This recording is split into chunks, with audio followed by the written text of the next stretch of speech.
Ladies and gentlemen, welcome back to the B Team. Yes, Joshua Hoffman, we know you're late. We're late, just like your girlfriend. Anyways, that was Well, harsh. we hope not. I was just yeah, well, I don't know. Maybe that's what he's shooting for. Anyways, we are the B Team, brought to you by Jackrabbit Illustrated, a part of the Splitting Hairs podcast group. We are also on the FCS Fans Nation podcasting network, brought to you as always by Drake's Place in Bottle, South Dakota, much more than a convenience store. They've got the best pizzas in South Dakota, calzones, sandwiches. The 605 Hog is my personal favorite. They've got on and off sale liquor, plus your normal convenience store prices and gas out at the pump. So go out there if you're up in the Bottle, northwest, north central part of the state. Stop on by on your way out to hunt and get everything you can need. And we're also brought to you by Cottonwood Coffee and Bistro in Brookings, South Dakota. They are your one-stop shop for the best coffee in the state, as well as awesome breakfasts if you are in town, or get their coffee in Minnesota Walmarts. Also, you can get their coffee online. Use code JI22 to get 10% off your order. Some restrictions may apply. Anyways, we're back. We didn't have anything going on this weekend. Ben came over. Chad came over. We all watched FCS playoff football. It was a blast. It's my favorite weekend of the year. Ron Lowney, I will get to you, sir. And Mr. Helton, I will also get to you. I have words for you, Mr. Helton. You cost me $50. More correctly, Eastern Kentucky getting pantsed by Garner freaking Webb cost me $50. What a freaking joke. Get your shit together, whack son. My God. Seth Meyer plans on stopping at Drake's. That a boy? Hell yeah. Let him know we sent it. Yeah, let him know that we said he's watched. He knows we sent him. Anyways, no, it was a fun weekend. We got to watch quite a bit of football at my place. Chad was by a little later. He was putting up a pole barn. But otherwise, what did you think of the weekend here, Ben, so far with how the playoffs started? Because we've got a lot to get into when it comes to the committee and stuff as well. Yeah, I mean, they were fun matchups. You know, a lot of points scored, which is always fun. Yeah. There wasn't a whole lot of defense being played in some of those games, but only a couple of lopsided matchups. Other than that, they were pretty good games. We'll get into them a little later, but some of them went down to the wire and everything, and set up some intriguing matchups for a second round here. So, yeah, I'm excited. It's been good so far. Yeah, UND, I thought they were going to get murdered out of the gate, and it's like, oh, geez, guys. They were headed that way. Yeah, they were headed that way because since Ron just comes in trying to talk conference smack talk like I care.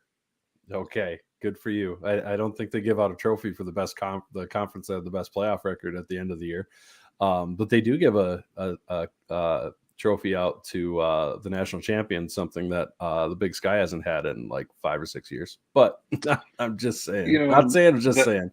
That game could have gone a little differently if they would have hosted it where they should have hosted it.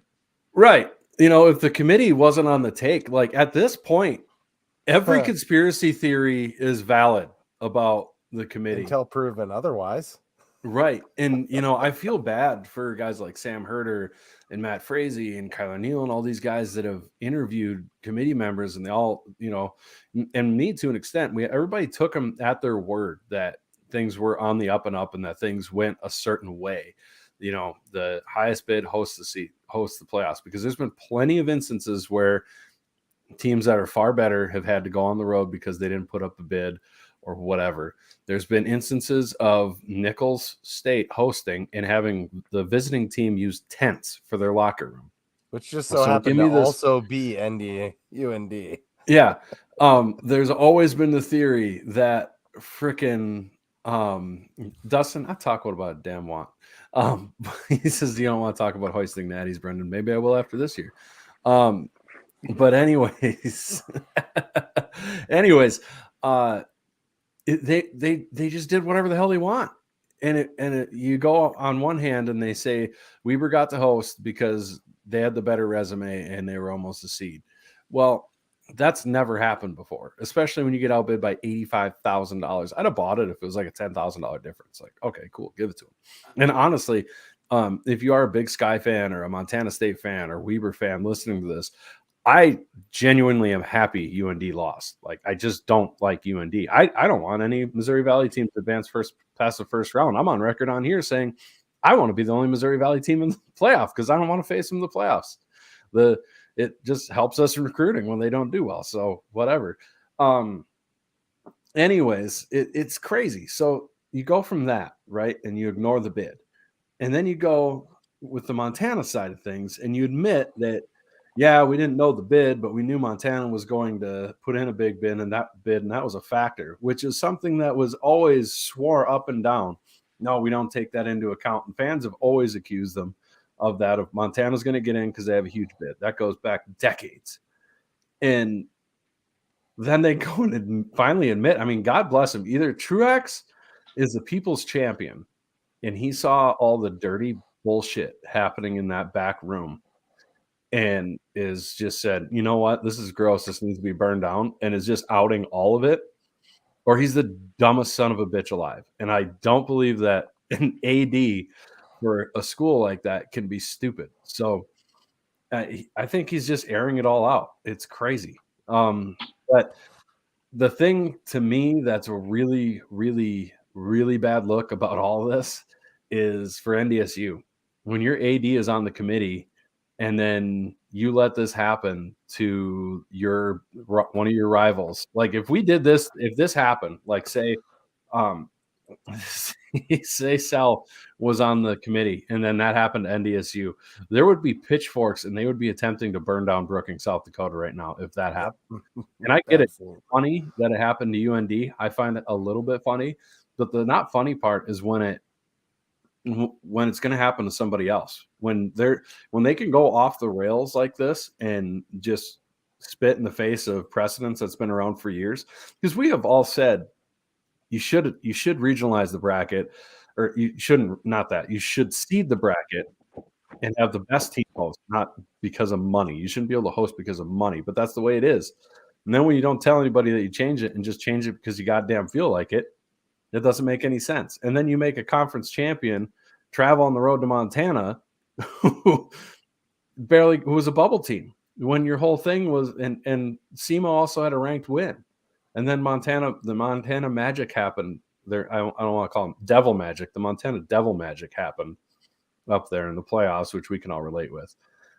It's a joke. Like that whole thing needs to be burned down and started over. I mean, light the whole thing on fire. And if every FCS conference commissioner isn't just livid about it, then they should be fired and put a new one in place. Yeah, I mean, the worst part's the hypocrisy of it. Like, Ron mentioned something about it's all about the money. Well, is it?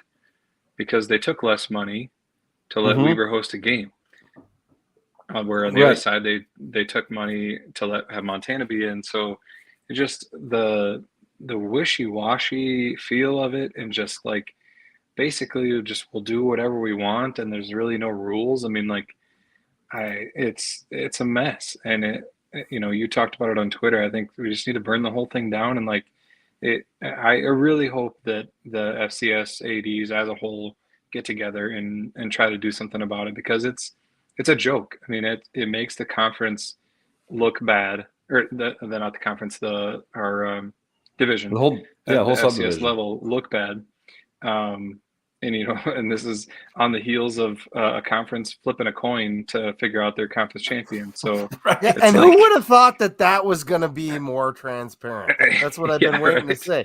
Like that ended up being way more transparent and above board than the FCS committee. All we need is Jamie Williams to come in here and like sit in the FCS committee meetings or something, so that they actually happen with like some actual scruples, because the way it is, apparently they're completely scrupulous. So I mean between Jamie, the job he did to get that out in the open, and then Sam Herder came out with an article today talking about how we need to revamp this playoff thing, and probably should see the top 16. And, I think that if we get enough momentum from guys like that are kind of influential in the FCS world, that I think that, something may get done about it, but we'll see, I guess. Well, in that article you referenced from Sam Herder, if you're listening and you haven't read that, that is required reading, in my opinion. That was such a good article from Sam Herder about what the committee can do, should do, all that stuff, the changes that should be made. He talks about the current contract and how that expires in 2024 with ESPN for hosting or for having the media rights for the playoffs and all the championships for the NCAA, sans the men's basketball tournament. And right now it's only $34 million across the board total. That's insane. And then he put in there that they're probably going to separate women's basketball tournament and shop that separately as well. Because right now the women's basketball tournament alone is valued around $112 million on the low end. So, and then he brought up the numbers that view the FCS title games and things like that and how that compares, and how the FCS tournament alone is worth more than $34 million to a media broadcast company. So that, to me, that's going to be a huge deal. What does that end up being? I personally tend to think, with the way the NCAA works and all that stuff, seeding the top 24 might not happen, but I could see them seeding the top 16 if they get a good media deal, backing off on raping these schools for the ticket revenue. They're taking 80. Not only do you bid, you have to give 85% of your ticket revenue. And people wonder why JMU was losing money. And you wonder why there's not incentive for these programs to do well and be in the playoffs if it costs them money. I mean, if you look at that and you're a Western Illinois who doesn't have money anyways, I mean, why would you ever want to host? It's crazy. And the NCAA also requires your ticket price to be tied into your average ticket price for the year too, right? If I'm not correct. So I believe it has to be like at your lowest ticket. It can't be below your lowest ticket price at some point during the year or something along those lines is what I remember. But it's crazy. I mean, if you can leave $85,000 on the table, you can stop hiding behind the garbage regionalization stuff. I mean, I think they're trying to be fair to Montana.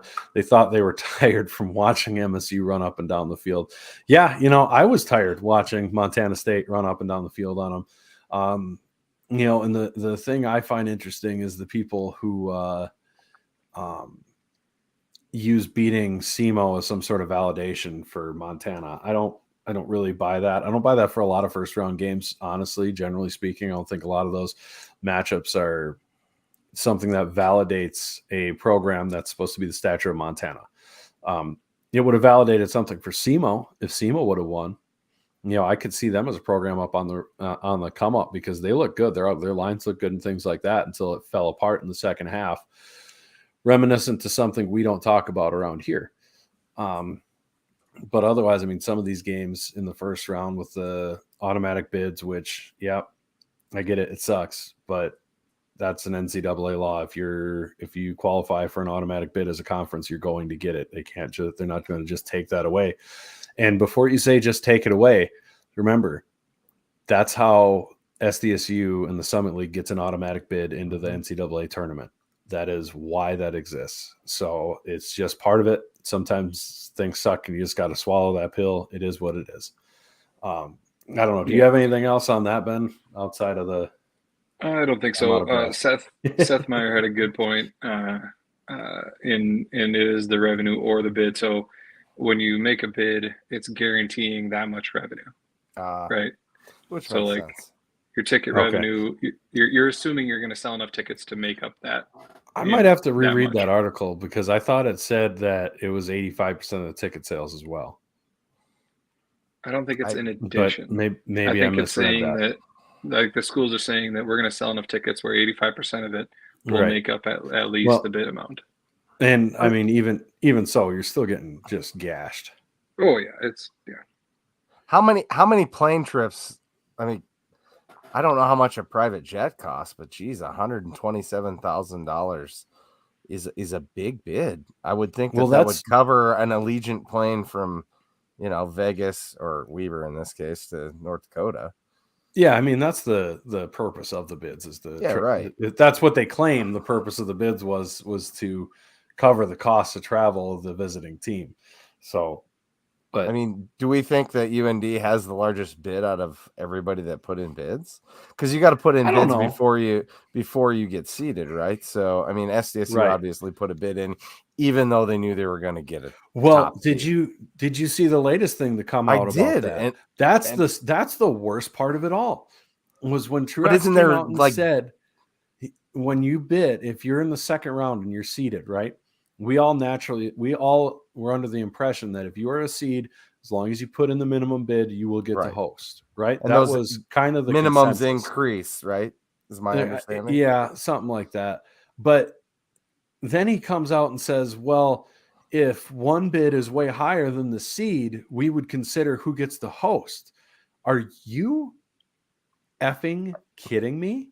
Was he saying that, or was he saying that if they didn't? No, that's how it read in the article. No. He said if it, I'd have to pull up the tweet, but I retweeted it.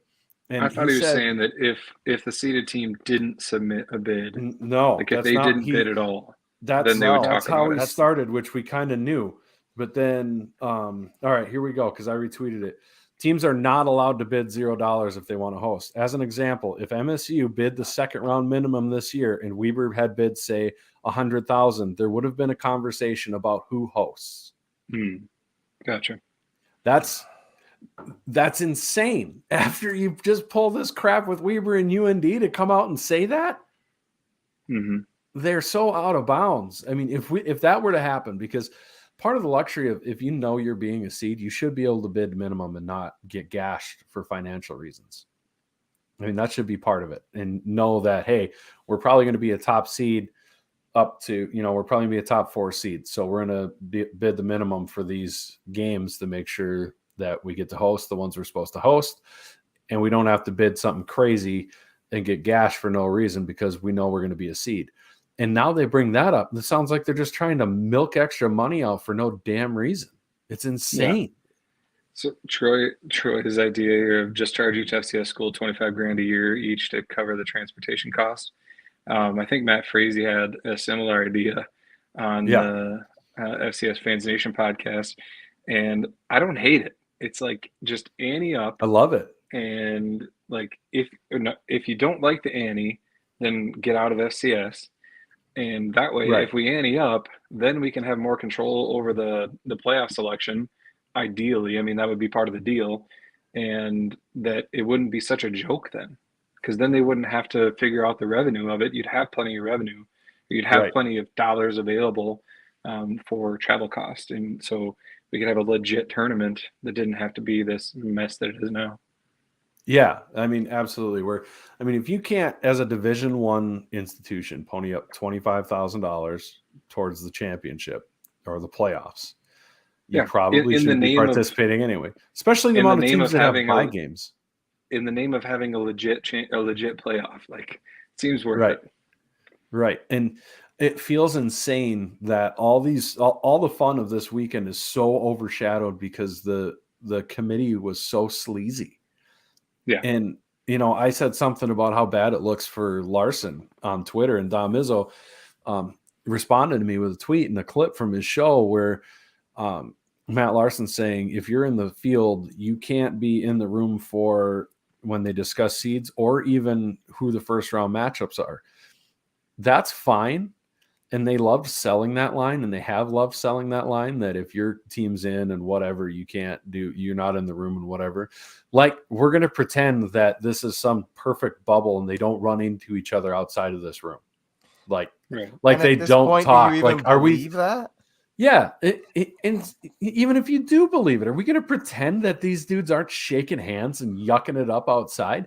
Like, they know something of what's going on. Can we stop believing that bullshit lie? Yeah. Like Dustin says, it's time to stop the shenanigans. Sponsor shout out. Love that. Hey. This rant that Brendan was just on is brought to you by Dakota Iron, since we don't have a game recap. Yes. Dakota Iron I'm sure he's more than happy to sponsor your rant. Yeah, I'll ask him. But yeah, find Dakota Iron for all your heavy equipment needs. They'll take care of you. They dig deeper. Exactly. Yeah, they dig. We're just making up slogans for our sponsors. For no, it's reason. Literally on the back of his tailgate rig. Okay, yeah. Fantastic. They do dig deeper. Okay, I was gonna say we did it for Drake's Place. Are we doing it for Dakota Iron now? But, yeah, I kind of stole Dustin's Rev rants. He's asking if we can sponsor him. But there you go. All right. Well, we better move on to the results of how the games went over the weekend and recap our picks. I don't think we did well. I kind of breezed through them. We didn't do great. No, I beat you though. I would agree with that. You did. Are you checking my work now? Yeah. Did you not see? I was actually writing in that notebook last. That's week. Right. I forgot about that. That's a thing that is going to continue to happen because I'm petty. Chad, do you want to pull those up on the screen so I can? And I really don't want to have to wear cat headphones with the background of you choosing. I don't either. So Furman, this was kind of surprising to me that they took control of that game. It was a close game early, but they ended up beating Elon 31-6 and covering. They look good. It'll be interesting to see how they look in the second round. Richmond whooped up on Davidson. Davidson again proved that they can have as good of a regular season as they want, and it doesn't matter. They're never going to do anything in the playoffs. Well, to be fair, the Pioneer League has won a game in the playoffs. It was against the Big Sky team. Let's throw that out there just because I know it's going to burn Ron's ass. Yeah, suck it, Ron. What do you think of that? You lost to a your conference lost to a non-scholarship league in the playoffs. That's bad, and you should feel bad. Anyways, back to the picks. Delaware whooped up on St. Francis. We look like idiots for picking St. Francis there. They won 56-17. That game kind of got away from St. Francis. It was a decent game early, and then they just got I don't know. They got worn down by Delaware, who we'll talk about more later because that's who we face in our second round game here, I guess. New Hampshire Fordham was an entertaining game. It was never really in doubt for New Hampshire, but it was only a 10-point game. New Hampshire won 52-42 and covered. It was a fun game to watch because there was a lot of points. Yes. And then Gardner Webb was kind of surprising. Brendan and I were sitting there and we said, Eastern Kentucky's only 3-point favorite. Man, that's a lock. Yeah, well, it wasn't. Gardner Webb won 52-41 and made us look like idiots. Well, I forgot that just because somebody inside of a conference, and not just that Rev, I'm just giving him crap, but there's a bunch of pods that I listen to from that region of the country, the Blue Bloods, the FCS Checkdown podcast and all that stuff, and they're all hyping up EKU. So you gotta, I need to keep in mind that a lot of those conferences suck. Yeah, they may be a little biased there. Yeah, and when that's what you watch, you're going to get a skewed version of what is really good team. No, I'm all in for blaming Rev. I think he owes us what we bet on that game for sure. Drinks at Frisco. Yeah. No, he's already let me stay. Sure, he's hooking me up with a hotel room. I can't give him too much shit. Gotcha.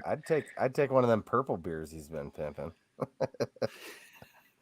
All right, so then we got it was a very entertaining game, Idaho and Southeast Louisiana. That one went down to the wire. Idaho had a chance to tie it up with a field goal, and the field was a little slippery. And the kicker, they iced him, and he made the first one, didn't make the second one, slipped on the kick, and Idaho lost by 3. That one was a push. Idaho was a 3-point dog there. And then also in Montana won by 10. That game was a bit interesting in that early it looked like Montana was going to get whooped, and then they kind of turned it around and won 34-24. Yeah, it was like 31 answered points or something like that. Yeah, it was just silly. And they did it in the same fashion: a kick return for a touchdown and a punt return for a touchdown. It was just gross. Right. It's a shame, but it's what do they call it? Like Beamer ball, like the Virginia Tech used to say. Right, Beamer ball. They used to win ugly with those special teams plays too. I like to say hawk ball because it's like you're hawking up a loogie, and that's how I felt about it. There you go. Last game was UND losing to Weber State, 38-31. That was another game that UND looked like they were going to get whooped early, and then they kind of came back and made it a close one at the end. But they did cover. They were 13-point dogs, and they lost by 7. Just think if you could buy a point for $10,000. Right. Well, right. Can we talk about the awful calls we witnessed? The St. Francis non-touchdown against Delaware, which completely changes the complexion of that game because it was like a 7-point game if they scored. Yeah, they would have tied it up. Or no, yeah, it would have been a 1-score game for sure. They'd have brought it within a touchdown, and instead they were down by 10 points. I think it was their first score, and they had to kick a field goal. Sounds right. The dude catches the ball, foot down, goes, and he's kind of just like he's made like 3 steps, and he's just going to drop the ball, and the Delaware guy knocks it out of his hand, and they called it a no catch. And I'm going, and we're both sitting there going, did they what? And then they reviewed it. Yeah, upheld that garbage call. Like it's horrific. Different. It's different if he's going to the ground. You have to like survive the ground. Right. But, like if you catch it and step 2 or 3 times, you don't have to hold onto the ball forever. Right. How long do you have to hold on to the ball for before it's a touchdown? Ref's sitting there with a stopwatch. Wait, and he's just getting punched in the face by a defensive back. That was insane. Yeah. And then the UND forward fumble that was legal, I guess. And they somehow reviewed that. And I've never seen somebody fumble a ball when they're making a throw and then have the ball go forwards 10 yards without it being a throw, because that's what a throw is. Your arm goes forwards and the ball goes forwards. That's a pass. Yeah, I'm not good at definitions, but Jesus Christ, that was bad. If they say that it was a fumble, then it should have been like batting, like because that's illegal, like to like hit a ball, right? Forward, like right. I mean, he clearly propelled the ball forward with his hand purposely, and so it's either a pass or a fumble with an illegal bat forward. That's the only 2 options that should have been called there. Yeah. And then the most awesome play was who was it on the fake extra or the fake field goal? Was it? Oh my God, who got killed? Was that Furman? Was that the Furman game and Elon tried it, or was that? I think so. Good Lord, kicker. That was sexy. God, that was awesome. That poor kicker, he just got depleted. You could see the joy in his heart when he started to run. And it's like that spoof where they have the Make-A-Wish kid run downfield and he gets clobbered. The guy, that's what it felt like. Oh, he's going for a fake. Oh, God, he's dead. There it was. Elon's kicker got destroyed. It was. So it was Furman Elon. God, that's how you play a fake. That was just awesome. That was impressive. All right. So let's go ahead and do you have the bracket? Nice work, Chad. You're like reading my mind here. Fire. All right. So take a look at the bracket here. Obviously, SDSU plays Delaware. And then we will play the winner. Well, if we win, we'll play the winner of Holy Cross in New Hampshire, which, that the New Hampshire team, it's hard to tell how good they are just based on that last game. Right. They did score 52, but we knew going into that Fordham did not have a defense. And so they made New Hampshire's offense look really, really good. Now, the running back that New Hampshire has, I don't know his name, number 20, I think it is. Yeah. That kid is a stud. Like he's good. If that's who we play, we're gonna have to watch him. But I don't know. We can talk about that matchup if it happens. But interested to see who wins that game because obviously it has some implications for us. Well, that was the funniest touchdown celebration on the way down to score I've ever seen when he high-fived his blocker. And it wasn't like a quick one. Like they made eye contact. Yeah. High-fived on the way to the end zone. That's how bad Fordham's defense was. Like New Hampshire was slapping hands on the way to scoring a touchdown. I've never seen that before. It was awesome. Yeah, I agree. And then we've got William and Mary faces Gardner Webb. By the way, it's Bill and Mary. Chad, you were calling him Bob and Mary on the A-Team pod? I don't think Bob is a shortened version of William. It's a joke. Never mind. Maybe is it? Yeah. Oh, well. It's dumb, but right. never mind. He just does it to be annoying, but it's hilarious. Okay.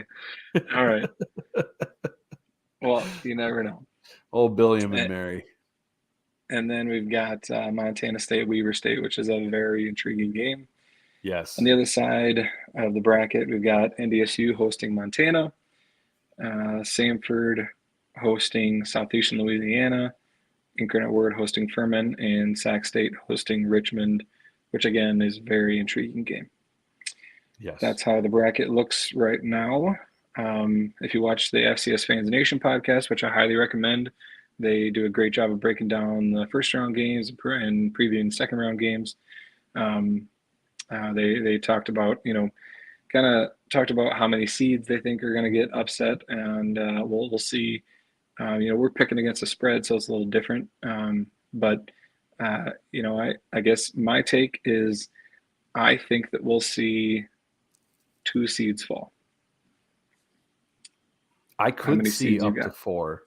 I could see up to 4. Yeah, because I can absolutely see Furman beating Incarnate Word because, watching that Southeastern Louisiana game against Idaho, to be honest, Sela almost earned the Southland Conference back the D in their name. I was impressed. They had a little bit of defense there. And the last time somebody with a little bit of defense played Incarnate Word, they beat them. And Southeastern Louisiana is a little bit more, obviously, Southland style team, high flying up tempo. I could see a team like Furman that loves to run the ball, just keeping the good doctor, Lindsey Scott, off of the field and controlling the game. That's something I could absolutely see happening. Sacramento State hasn't. I was going to say with that Incarnate Word game, they've got a lot to prove, right? Right. They've been this high flying offense, and they got the Walter Payton Award winner likely on their team, and it'll be interesting to see. We see these teams come in and then they just are a dud in the playoffs. So it'd be interesting to see how that one goes. I could see Sac State losing to Richmond. Richmond's a solid team, and I think Sac State's a really good team. But until they get that monkey off their back, I have reason to doubt them. And then I could absolutely see New Hampshire beating Holy Cross as well. So those are 4 teams I could see being upset. Yeah, I could see that as well. Plus Montana State and Weber. I forgot about that. Dustin Helton brings that up. Yep. So 5. I could see 5. That would be crazy. That would be crazy. I doubt that happens. But it's madness. I'm rooting for it. All as long as we're not one of the seeds. Let's go ahead and pick these games now that we've talked about them. The spreads are shown on the screen there. The first game we've got is Furman going to Incarnate Word, and Incarnate Word is only a 4-point favorite here. I'll let you, since you're ahead by 2 picks now, I will let you go first. You're so magnanimous. I appreciate that. Man, that's a tough spread. Like I said, I can see Furman beating Incarnate Word, but I think the Word wins by somewhere from like 6 to 10 points. So give me UIW. I think I have to take Incarnate Word as well. Jamie talked about it on the FCS Fans Nation podcast that the Furman's pass defense is just not good. Somebody else mentioned that in the comments. That word. I love it. how bad their Furman's pass defense is. So I will take Incarnate Word in this one as well, winning by at least 4. Oh, Dustin, we tied last week. There you go. And then we've got this spread surprised me. Yeah. We got Sac State favored by 14 at home against Richmond. Whoa. I got to take Richmond. I mean, they are traveling across the country, but I'm going to take Richmond. I think Sac State wins, but a lot of times when teams are getting over that hump, it's kind of a chore. So I think it'll be closer than that. Yeah, I like the points. That's 2 full touchdowns. I really, like Jace Hollenbeck says, hammer it. I think that's a pretty safe pick with Richmond plus 14 there. The SLU Samford game, there wasn't a spread listed. So we're just going to do that one as a pick 'em, which I can see that being the case. I don't know that Samford would be a big favorite if they are a favorite.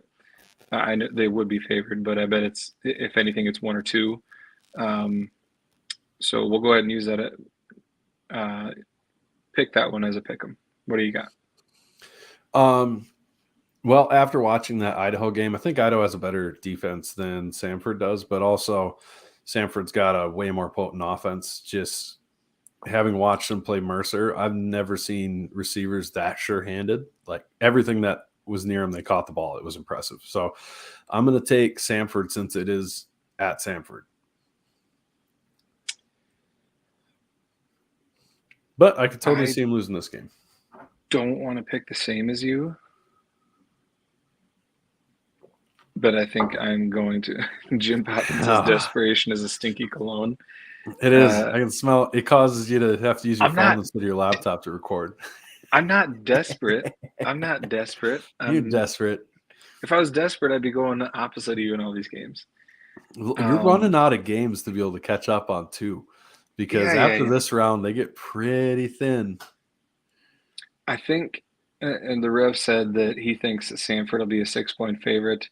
I'd have to go check. I don't know if you have that site, Brendan, if you could check that. I don't, but perhaps producer Chad does. I don't know. I have it on my phone, but I'd have to go off screen.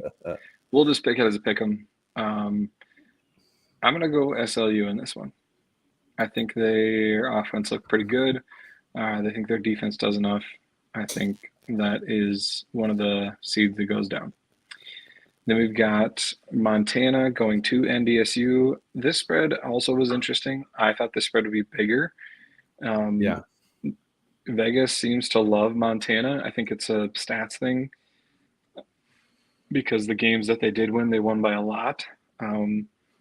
So NDSU is only a 6.5-point favorite at home. Which I'm taking NDSU all the way, man.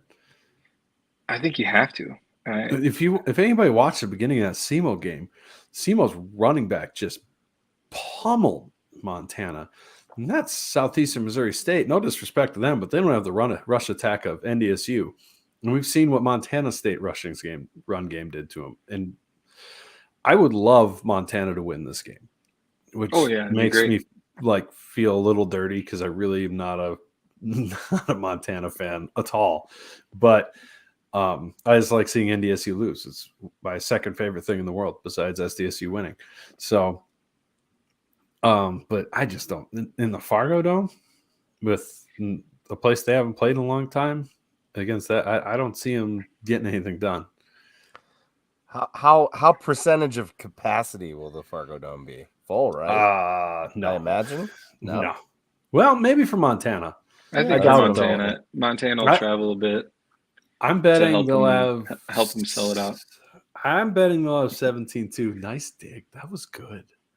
That was well done. I like that. I'm here for that sort of petty. As long as Montana's there to help them out, then it'll sell out. I mean, we had to help them sell it out earlier this year. Someone has to, I mean, they needed their rivals to sell out the 2 sellouts they had. Just saying. We didn't. But, whatever.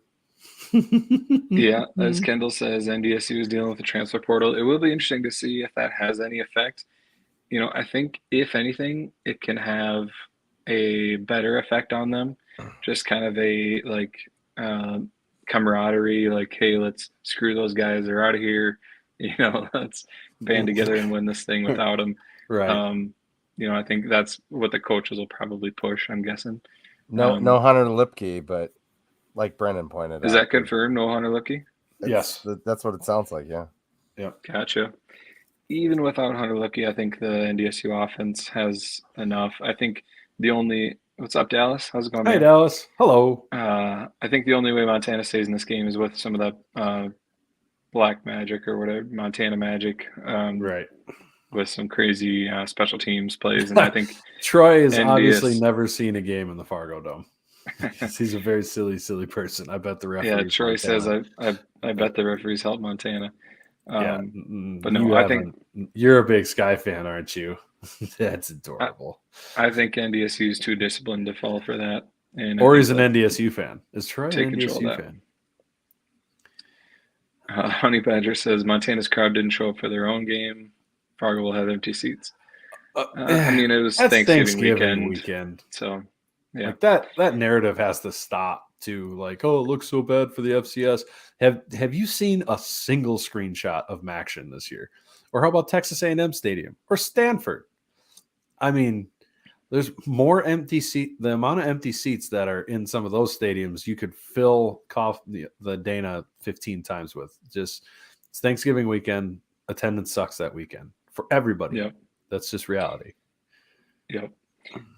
Next game we got here is Gardner Webb, who is kind of the Cinderella story so far of the playoffs, which is kind of silly because they were only 3-point dogs, but nobody really expected them to win.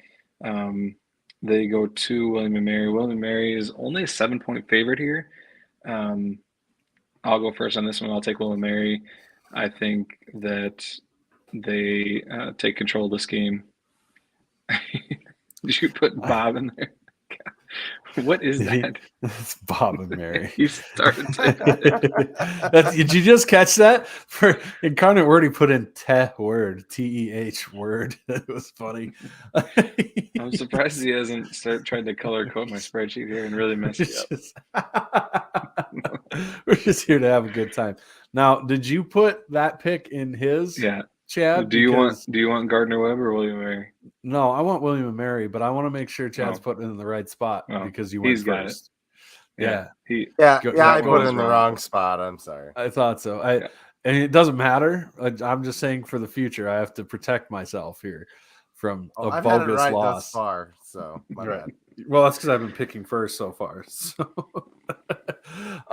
no, I think William & Mary's just set up to stop Gardner Webb's run because EKU towards the end of that game just looked like they were getting gashed, and then their defense did not look good. And I have a lot more faith in William & Mary to hold up to that and to wear down a Gardner Webb defense. So, Give me the Tribe. Yep. All right, we've got Weber State going to Montana State. This spread also surprised me. I thought Montana State would be favored by a little more, but Montana State is only favored by 1. That's a spicy meatball. I knew it was coming. It's the spread, it sure is. That's the spicy. Brendan's spicy meatball of the week. I love it. Oh man, I don't have. We need Fazoli's or somebody to sponsor. Fazoli's, high quality Italian at fast food prices. Go for your drive-through Italian and spicy meatballs. Only if they talk like that on the drive-through speaker. Maybe we could get Johnny Carino's spicy meatballs. Mario and Luigi running the drive-through. Hello, welcome to Fazoli's. Aha. All right. I'm gonna take Montana State. Weber State, I think they're very good. I would like Weber State to beat Montana State. Now I think you're putting me in the wrong thing again, Chad. Mm-hmm. Yep. Damn it. Get it together. Anyways, I'm going to take Montana State. I put Missouri State on there on purpose. It was a bad I thought, okay. I would have thought I'd have gone for it, but it was in Ben's spot. I'm going to take Montana State. I think all they've been hearing this whole time is about how tough of a matchup this is, how Weber State should have beat them because of the bad snaps for the safeties and how they didn't deserve to win that game, and they're going to be all sorts of pissed off. They get Afonso back. So give me Montana State at home, and I think they win convincingly. I think they're going to be pissed off. I'm going to go opposite here. I'm going to take Weber State. Taco, and the lead for me grows. I dig it. We've got two opposites so far. Ron, if your kitties let me down, you owe me Fazoli's. I think it's going to be like $5. Montana State is on a roll here. However, I don't think we will make as many mistakes as they did last time they were there. And if you look at the Montana State, they're on a roll, but who are they beating? If you want to take big credit for beating Montana, sure, go ahead. But I think NDSU is going to do the same thing in Montana this week. Right. And if you look at who other than that, they haven't had that impressive a win. So I'm going to take Weber State in this one. Next game, we've got New Hampshire going to Holy Cross. Holy Cross is listed as a 9-point favorite. No way. I'm not going to lie. So Dustin asked, can you get rolls at Fazoli's? I don't know. I think breadsticks, like Chad says, but I will say what you can get on our picks recap is the 50 Butterburger of the Week watch brought to you by Culver's, Brookings and Watertown. I could see UNH hammering Holy Cross because I don't think Holy Cross has the offense of Fordham, and they have a better defense than Fordham, but I don't think their offense is going to be on the field enough to keep up with them. So give me the Wildcats. Maybe Holy Cross proves us wrong, and that's who we're facing, but I got a sneaky suspicion that there's a chance we face all CAA teams throughout the bracket if we advance. Yeah, that's potential. I'm off screen for now. I'm looking up. I just want to make sure that this spread's right because it doesn't feel right. I just don't know how Holy Cross would be favored by that much against New Hampshire. Because they're the 8 seed, and New Hampshire really hasn't beaten anybody that much of. Yeah. No, it's right. It's right. I'm going to take the other thing I was going to check is see if that Sanford SLU spread was up yet, but it is not. Where did Ben go now? Did Ben go now? I only see a black screen. He's nowhere around. The Rev is probably right. That Sanford spread will end up being 6, but that's okay. That's what we'll pick it as. Anyway, so who did you pick in this one? New Hampshire? Yeah. I don't know. I think you have to when it's 9. Shake them dice and roll them. Come on. Don't be a coward. Coward. If it was a pick 'em, eat chicken. I'd consider Holy Cross, but not at 9. I think UNH keeps this game close. Yeah. It'll be interesting to see who pulls it off. Last but not least, we've got SDSU. Delaware's coming to town again. Nolan Henderson's coming to town.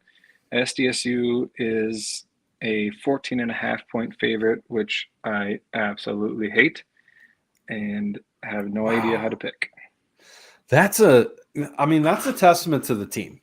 That's a testament to being the number 1 seed. That's a testament to the team. The tough part is Delaware was ranked in the top 10 for a reason earlier in the season. And then I think they struggled with some injuries. I think the quarterback was hurt for a little bit of the season, if I remember right. Woosta, says Dustin Helton. But Delaware has a really, really salty defense. If you look statistically, they're the only team in the Big 3 conferences within shouting distance of points per game given up. Their run defense isn't nearly as stout as ours, which I think bodes well for us. However, in the past, we've had issues with the 3-3-5. Now, on the flip side, Villanova runs a similar defense, and we did well against them in the playoffs last year. So hopefully Mason McCormick and Greenfield and Gus are all on the same page and, can use some of that experience to get rolling against this defense. On the flip side, they are a pretty good passing team, especially when the quarterback's in there. I think when I remember looking at the stats, it was weird. It was kind of flipped. Our running game was very good, like top 50 or top 25 in the country. Their passing game was top 25 in the country. And then our passing game was around the 60 to 70 range for yards per game. And then their rushing game was around the 60, 70 rank in the yards per game. So that's an interesting stat, particularly because our strength, I would argue, is running the ball. Not that we're bad at passing the ball. I think we're very good at passing the ball, especially with the weapons we have.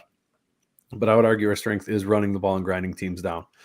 And Delaware's defense is weaker, I guess, if you have to say it. Part of their defense is against the run game. And if you were to statistically look at our defense, you would argue that our passing defense would be the quote-unquote weakness. Not that it's weak, but just that if you were to line it up compared to how our running defense does, it's not quite to that level. And Delaware seems to be better at passing the ball. I do think we should be capable of making Delaware have to be one-dimensional again with how good our run defense has been this year, particularly with everybody back healthy. My concern is if it takes the offense a little bit of time to get cooking after the 2 weeks off. If it takes a week, if it takes a couple drives, then I hate this line. If we come out firing on all cylinders right away and can move the ball, get some points first drive, then I love this line. So I don't know on this one. You have any insight? Because I just talked like an idiot for 10 minutes. I enjoyed it. That was great insight. Whatever. And, it was interesting. Shit. So we were watching, paying pretty close attention to the St. Francis Delaware game, knowing that we were gonna play the winner of that game. And I hadn't looked up their stats before that game. If you would have asked me what's their strong suit, is it their run defense or their pass defense, I would have said run defense. Because They looked way better against the run than the pass. St. Francis was kind of gashing them in the pass game. Now, it's tough to tell if that was just a scheme thing. Maybe they were selling out on the run, saying, hey, if you're going to beat us, you're going to have to throw it. And clearly St. Francis couldn't do enough of that. So you can't take too much away from one game. However, I do think that I think we'll be able to move the ball against them. I think between the different scheme they run on defense and then us having 2 weeks off, essentially 3 weeks off, I think that it will come out slow.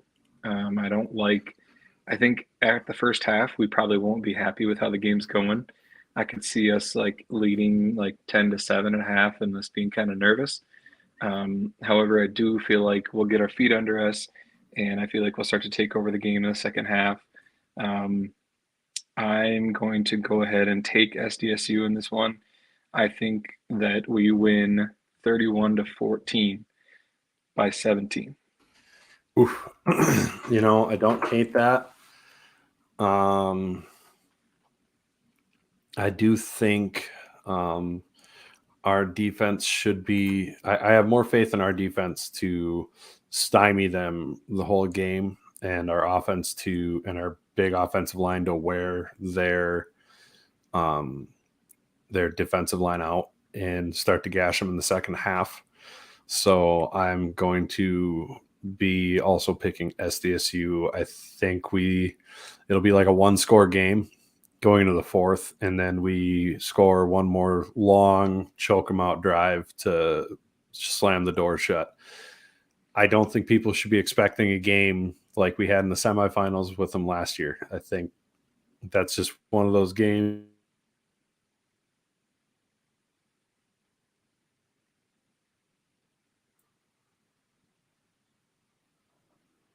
Is it me or did Brendan freeze? I think Brendan froze. He said he only had 17 minutes worth of battery left, so it could have been a problem. I actually thought it was a great face, though. I saw Can I make you moving? And I'm like, oh no, I'm still alive. Maybe I could give him a solo here. So we can see that. Just give him a solo here. Perfect. I think he was gonna choose SDSU. To be fair, I don't know if he was, because I think he was saying that we'd only win by 2 scores, but hopefully he can get back on here and make his final pick. Kendall says Delaware score will be lower than the temperature. And Speaking he's of the back. temperature, he's back. Here we go. My computer died, so we're doing this headphones only. We figured. I kind of stated as much. So, oopsie poopsie. What were you saying? Were you saying SDSU is only going to win by 2 scores? Oh, okay. I'll take SDSU. Whatever. What's the score? I mean, you don't have. I don't pick the score, Chad. You know this. You have nice a pretty try. Good streak. You have a pretty good streak going of picking against SDSU and then us winning by a ton. So you don't want to break that. Yeah, my theory would put it. It's 14.5. Yeah, I'll take Delaware. He's feeling good about this. I have a chance. Yeah, you picked against me in the other ones. But no, that Weber State's going to balance it out, so it's fine. I would rather not be only up by 1 score going into the fourth quarter, because I had enough of a problem watching the USA soccer game today. Where I had to sweat that one out late. Right. If anybody else watched that game, that was it decreased the years of my life, and I don't need that this Saturday. Having said that, the comment about the temperature doesn't matter. Get dressed up. It's supposed to be windy Saturday. I don't care. He's just saying it's going to neutralize a large part of their offense with Henderson. Dion Blue and Raider said that, and there is potential there. I think Henderson, he is more of a he's got that Tommy Schuster in him, this kind of a scrambling quarterback. I think we need to put him on his ass a couple times, and he'll kind of feel that cold hard turf, and I think he'll kind of shrivel up and not have a good rest of the game. But Jesse Royston says, wish I could be there. Hopefully see you guys in a couple weeks.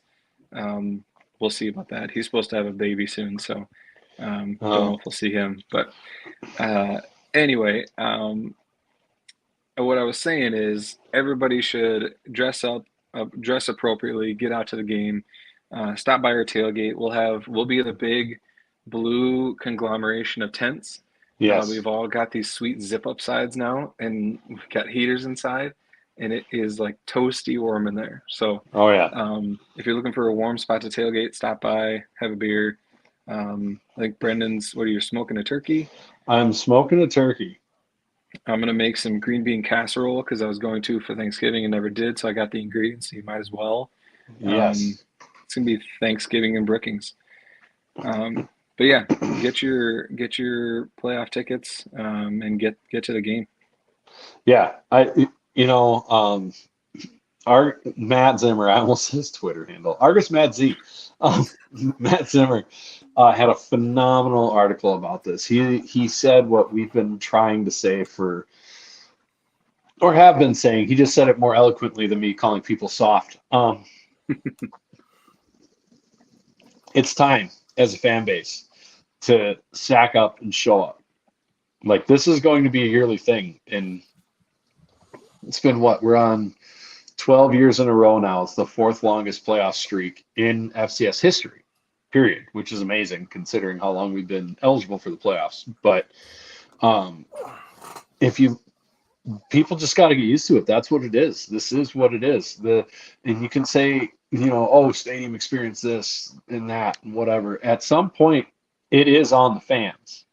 They can only do so much. What are they supposed to do? Roll out a personal tent for each person who buys a ticket? Tickets are $12. They're not that expensive.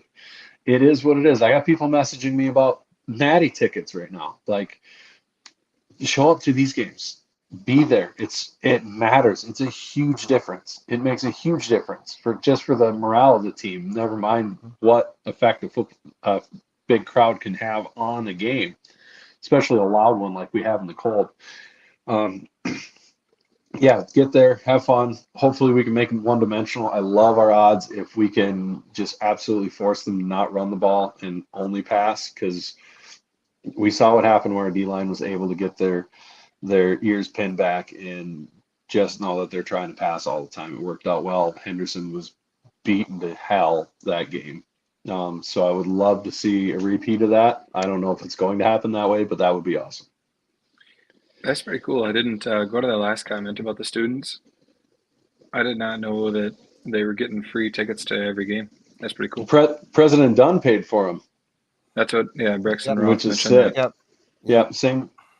Yeah, I would love even if the student section packs it out like they have been all year, except for, going to give them a pass on the last game because, long weekend, whatever. Now it's your time to shine, kids. Yeah. Show us up. Show up these soft old people who won't show up when it's cold. Like Dion said, these guys deserve it. And yes, we need to be the 12th man this team deserves. Dress up and step up. And, you talk about odds and you talk about Frisco. If you've been paying attention to the odds, we are the odds-on favorite to go to Frisco. Let's make sure that happens by having a home field advantage. These guys have earned the right to have the number 1 seed. Let's make it worth something.